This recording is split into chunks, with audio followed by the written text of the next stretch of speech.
Mattio toko faraiky amby roapolo. Mattio toko faraiky amby roapolo mandraisantsika ny afatra androany. Dia andao ne mba iarahantsika manonona le lohahevitra amin'ity volana ity hoe ino moa le lohahevitra? Ahoana tsara? Misy fahamarinana anankiroa reto omen'ny tompo antsika. Fahamarinana voalohany dia andao rahantsika mamaky tapany voalohany amin'ny andimy fahatelo amby roapolo. Tapany voalohany amin'ny andimy fahatelo amby roapolo amin'ny anaran'ny tompo. Ary rehefa tafiditra teo an-kianjan'ny tempolo Jesosy ka nampianatra hatreo. Ary rehefa tafiditra teo an-kianjan'ny tempolo Jesosy ka nampianatra. Fahamarinana voalohany omen'ny tompo antsika dia hoe araroty le andro faraparany hitorinan'le filazantsara. Araroty le andro faraparany hitorinan'ny filazantsara. Faraparany satria fantatsika fa efa miatongotra ny andro iverenan'i Jesosy fandroany amin'ny raon'lanitra. Ary faraparany koa satria efa ho fatsika rehetrareto. Tsisy ho velona zato taona eto. Izany hoe efa manakaiky le fotoana. Dia andao tarafitsika amin'ny zavatra nataon'i Jesosy. Ity andro ny fampiresahan'i Jesosy tamin'ny loham-pisorona sy ny lolo ity andro alarobia voamaraina. Efa Jesosy efa tafiditra tao Jerosalema izany. Voamaraina izany Jesosy efa miasa. Ary nandritra n'iny andro ny alarobia iray manontolo iny, asa tsy latsaky ny anakenina no nataon'i Jesosy teo. Resaka fampianarana sy fitoriana fotsiny nataony teo. Izany hoe ao anatin'ny andro anankiray Jesosy surchargé izy amin'ny asany, ary voamaraina mandra-parivo ny andro izy miasa foana. Dia ao anatin'izay ity le fanontanian'ny loham-pisorona sy ny lolo ity. Dia eo le hoe araroty le andro faraparany, efa kely sisa satria Jesosy eo tena manararoatra manao maximum mihitsy izy, mampianatra ny olona, mitoro ny filazantsara, manambara ny famonjena, mitoro ny famelan-kelo, ataony mihitsy au max. Io izao fitenenana. Dia misy mpandinika miteny hoe angamba io no tena toriteny farany nataon'i Jesosy talohan'ny nahafatesany. Ny ankoatr'izay izany tsy hoe tsy nanao intsony izy taorianan'io, nanao izy, fa ny tena mavesatra sy matanjaka sy tena ngeza talohan'ny isamborana an'i Jesosy dia io. Izany hoe maninjika tena manao farak'izay sy farak'izay vita mihitsy izy eo. Ary izay no iantson'ny tompo antsika. Efa kely sisa le fotoana, efa iveriny Jesosy. Efa sika koa efa tsy fantatra roviana ny haly eto amin'ity tany ity. Araroty fa kely sisa. Dia le toerany hitorian'i Jesosy eto tao amin'ny kianjan'ny tempolo, tao amin'ny kianjan'ny jentilisa. Zarazara manko le tempolo. Misy hoe aty ny lehilahy, ary ny vehivavy, ary ny jiosy. Dia eto ny jentilisa. Ny kianjan'ny jentilisa izany le kianjan'le hoe eo daholo ny olona rehetrarehetra, rehefa tsy jiosy tsinitsininy ianao dia eo tambatra eo daholo. Dia le Jesosy nandravany tempolo ny andro an-talata ny omalin'io teo amin'ny kianjan'io jentilisa io. Izany hoe araroty kely sisa torio ilay filazantsara. Aza mahatsara matiantoka mihitsy hoe aiza koa ve. Dia andao nge tsika andiniteny nijeren'le zavatra lasa nataontsika hatramin'izay. Teo amin'ny fiainanao hatramin'izao tsika miteny izao, mba tena nanao maximum ve, tena tsy mandry andro, tsy mandry alina amin'ny fitoriana filazantsara amin'olona. Sa ianao no anatin'ilay sokajin'ny olona le manao hoe vita foana io na tsy manao aza. Misy manao foana io na tsy manao aza. Misy manao io fa tadio fa ny fitsarana farany individuel, fa tsy hoe ity vondrony mpivavaka hisotro fitiavana dia nanahoana fitoriana filazantsara nataony. Samy mandalo tsirairay eo tsika dia fanadinana tsirairay ilay izy. Dia inona navalinao an'i Jesosy amin'izay fotoana izay? Hoe za le asa nge vita fa ianao ve nanao an'izy sa olona hafa nanao an'ilay izy? Araroty le andro ahafahana mbola mitory an'ilay filazantsara fa efa kely sisa. Aleo mianatra kely vetivety dia miadana mandrakizay. Toy izay aka plezira zao dia mijaly mandrakizay rehefa fahaverezana mandrakizay. Izay ny fahamarinana voalohany. Araroty faraparany le andro ahafahana mitory an'ilay filazantsara. Fahamarinana faharoa dia manomboka eo amin'ny andiny fahavalo amby roapolo hatramin'ny faraiky amby telopolo. Nanao fanoharana Jesosy. Manomboka eo amin'ny andiny fahavalo amby roapolo manasa anareo hanaraka an'ilay fanoharana. Fa ahoana kosa ny hevitrareo? Nisy lehilahy manana zanaka roa lahy dia nakeo amin'ny lamatoa izy ka nanao hoe anaka, andeha miasa any amin'ny tamboloko anio fa namaly izy ka nanao hoe tsy andeha nefa noho ny afaka izany dia nanena izy ka nandeha ihany dia nankeo amin'ny faralahy izy ka niteny toy izany koa ary izy namaly ka nanao hoe andeha tompoko kanjo tsy nandeha izy ka iza moa amin'izy mirahalahy nanao sitrapony indrainy hoy izy ny lamatoa dia hoy Jesosy taminy lazaiko aminareo marina tokoa fa ny mpamoha rehetra sy ny vehivavy janky efa mialohanareo amin'ny fanjakan'Andriamanitra. Ny hafatra faharoa dia resaka fankatoavana. Raha miteny antsika ny tompo amin'ny hafatra voalohany hoe araroty ilay andro faraparany hitoriana ny filazantsara tena manao fa tena maximum vitanao amin'ny fotoana rehetra tsy natao hafatra atao babe kibo izany ka ho atelina fa hafatra natao ho ankatoavana. Dia jereo eo amin'ny 2020 fa ahoana kosa ny hevitrareo nisy lehilahy anankiray nanana inona hozy Jesosy? Zanaka roalahy, zanaka fa tsy mpanompo. Rehefa zanaka dia baikona, rehefa zanaka natao hanaja sy hankatò ray aman-dreny sa tsy izay?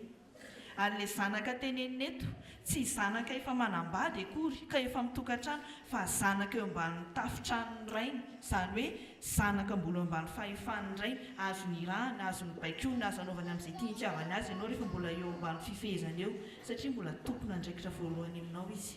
Dia anankifiry ilay zanaka? Anankiroa. Izany hoe raha mafy ilay asany any amin'ilay tanimboly afaka mifanampy tsara izy roalahy. Dia ohatr'izay koa tsika ilay zanaka resahana eto anatin'ilay fanoharana satria zanak'Andriamanitra mitonina hoe raha io ray malalo dikan'izay zanak'Andriamanitra rehefa mbola mitonina ho zanak'Andriamanitra sika eo ambany fifehezan'Andriamanitra, baikon'Andriamanitra, mankatohan'Andriamanitra, manazan'Andriamanitra, izay ihany. Fa rehefa tsy te hanaraka an'izay disiplinina ny tompo izay dia miala tsy ho zanany. Fa rehefa mbola zanaka dia natao hankatò ray aman-dreny ary ao anatin'ny didy folo izany teny izany. Tsy nisy niteny hoe ianao rery ange ny irana hitory filazantsara fa anankifiry ilay zanak'ilay olo anatin'ilay fanoharana? Anankiroa. Misy fifanampiana ao, misy fifanohanana ao, misy fifampaherezana ao. Sika miaraka manao io fa tsy ianao rery nitenena hoe angany hitory filazantsara izao tontolo izao tsy vitanao io. Angany hitory filazantsara Madagasikara iray manontolo tsy vitanao io fa samy zanaka tsika miaraka mifanampitsika eo anatin'ilay izy. Ny angatahany tompo amintsika fankatoavana. Andao jerentsika indray toy an'ilay fanoharana. Rehefa nitenenina ilay lamatoa dia inona no nataony? Inona tonga dia réaction voalohany? Mandahy izy aloha. Ary ilay faralahy vao nirahana dia inona indray ny réaction? Manaiky izy. Fa izao jerentsika indray ilay asa tena natao, iza ny tena nanao? Ilay lamatoa ny tena nanao fa ilay faralahy tsy nanao akory. Ahoana moa nahafantaran'ilay iray hoe tsy nanao akory izy nefa nanaiky? Satria rehefa mandeha miasa ohatran'io mpiasa dia mampanao sakafo ilay rainy izany dia hoe ohatra hoe andana nanao vary sy laoka izy dia atero any an-tamboho any, any anaty tamboholoboka any. Tonga tany ilay mpiasa hanatra ilay sakafo tsy tao akory izy. Dia toy nahafantaran'ilay dadany hoe ary tsy tany akory izy nefa izy nanaiky hoe hanao an'ilay izy a. Inona ny lesona tokony raisintsika ao anatin'ilay fandavana, tsy fankatoavana sy momba ny tantaran'izy roalahy reto. 2020 anaka andeha miasa any amin'ny tamboloko anio. Tena maly ilay lamatoa hoe tsy andeha, ilay tsy andeha be famaliana izany aloha ilay lamatoa. Dia rehefa tezay tsy andeha fa noho ny afaka izany dia nanina izy? Mibebaka izy. Izay no dikany. Be famaliana izy fa mibebaka izy rehefa tena nisaina tsara ilay zavatra nitenen'ilay rainy hoe ohatra n'izao dia tsy mety ary izao ataoko izao. Mibebaka izy. Dia rehefa mibebaka izy dia inona no toy an'ilay tantara? Dia nandeha ihany izy. Eo amin'ilay faralahy indray 2030 dia nankeo amin'ilay faralahy izy ka niteny toy izany koa. Tena mitovy mihitsy ilay teny nataony teo a. Dia ny réaction-n'ilay faralahy voalohany, eny tompoko andeha aho hozy izy. Dia avy eo nefa izy tsy nandeha akory. Ao amin'ilay tantara tsy nisy eo amin'ilay faralahy hoe dia nanenina izy ka nandeha ihany. Tsisy ao a. Dia isika rehetra samy manaiky hoe iza ny diso. Fa tsika ohatran'ilay faralahy daholo. tsika rehetra samy manaiky hoe ny antom-pisian'ny fiangonana ny antom-pisiko eto tany dia ho mpitoro ny filazantsara ako anambara fahamarinana hitoro famonjeny fa iza ny tena mandeha tokoa ve dia tena manao tokoa ve firy amintsika reto no tena manao an'izay le fitorian'ny filazantsara nge tsy an'ny pastera sy ny katekista rery ka hoe ny fiangonana natao hitoriana fa ny fiangonana natao hivoaka ny rindrina efatra samy manaiky sika fa le faralahy tsy netiny nataony fa ohatra azo daholo sika rehetra dia misy toetra koa nefa fitovizantsika amin'ny lehilahy matoa le maninona be famalina samy be famalina jereo ane aladiny ankonana amina milahady zao dia ny entana zany tsika hoe misoratra anarana sy ny sisa samy manaiky sika fa zava-dehibe io fotoana io samy manaiky sika fa tokony atao mandray anjara amin'ny fotoana io fa firy ny nanao zao firy zao misoratra anarana dia firy mipetraka eo milahady dia avy ato zany zao le nisoratra anarana dia aveza zany le tsy nisoratra anarana avy ety iza ny lamatoa dia iza ny faralahy zany amin'izay fotoana izay samy manaiky sika fa tsy maintsy vitainy mitsangam-baty io fa iza ny manao tsy hoe koa dia efa diso le tsy manao tsy any fa fandinihan-tena zao nataontsika samy manaiky tsika fa diso le faralahy tsy mety ny nataony ary atsika natao an'izany hoe manaika fa ho ataoko ity fa tsy atao rehefa avy eo vavantsika ohatran'iny fa rehefa Andriamanitra ve ny atao an'izay dia tsy manino zao hoe fampandinihan-tena tiany tompo ataontsika dia izao tsy hoe mety akory le manao be famalina aloha dia avy eo mibebaka dia manaiky tsy any amin'le be famalina ny tiany Jesosy asongadiny eto fa any amin'le hoe manenina ako noho ny tsy nankatoavako ny teniny raika io dia manao ary rehefa avy eo any le accent dia tokony mandiny-tena zany tsika ary antson'ny tompo mihitsika andiny-tena hoe tamin'izay teny rehetra nataon'ny raintsika hatramin'izay tamin'ny alalan'ny toriteny sy ny fampianarana mba nampisaintsainantsika ve ohatra nataon'ny lehilahy matoa mba nampisaintsainantsika ve le izy ka nahatonga fanenenana tato anatintsika dia nahatonga antsika ankatoa amin'izay rehefa avy eo fa izay nandroasan'ny tompo amintsika tsy mila antsika manaiky fotsiny fa tena mila antsika manao an'le asa any amin'le fanatanterana an'le asa zany no tena tiana tongavana eto izay no antsony tombo antsika antso ho amin'ny fankatoavana izay rehetra tsy nankatoavana ny tompo hatramin'izay ibebao eo anatrehany dia manomboka izao mankatoava azy amin'ny lafindrehetra ka raha miteny zany tompo amin'ny famarinana voalohany hoe araroto faraparana fa efa kely sisa efa hiveriny Jesosy efa hialy eto sika dia inona zany no tokony atao mankatoa zany no tokony atao tsy manaiky amin'ny vava fotsiny tsy manao faralahy fa tena manaiky mihitsiny dia tena manao an'ilay izy ary mbola tsy nanao hatramin'izay dia manaova ohatran'ilay lamatoa misaina an'ilay teny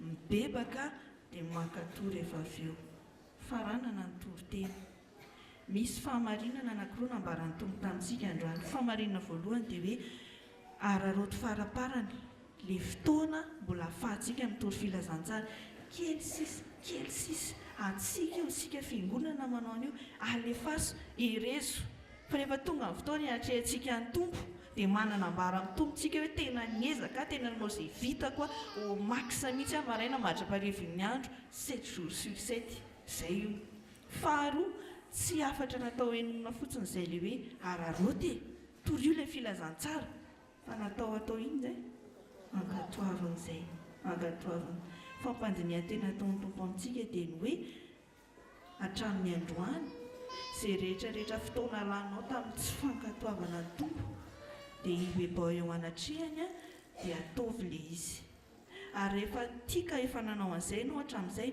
apetrao aminy le izy hoe tsy mory fantatry ny tompo fa tsy mory fa roa lahtsika miaraka manao an'io fa tsy ianao rery miady mafy ao anatin'io dia mifandrimbontsika ao anatin'ilay izy fanampytsika ao anatin'ilay izy ary ny tompo tsy nanao hoe andana dia rehefa avy eo hitakeo izay ataonareo fa indro momba anareo mandrakariva ambara-pahatonga amin'ny fahataperan'izao tontolo izao miaraka amin'ny tompontsika raha ny tena izy zany telo lahtsika manao azy fa tsy anakiroa fotsiny za dia ianao dia ny tompo miaraka eny amin'ny tamboly entsika miaraka amin'ny tompo vitantsika eo amin'ny anaran'ny tompo fa zao mila finiavanao anatanteraka an'ilay izy ny tompo. Dia asaonantsika ny ravana amin'ny fanahy masina dia ho tena mpankatoy tokoa isika, ho mpitoro filazantsara fa tsy ho fiangonana mpaminona dabilio fotsiny.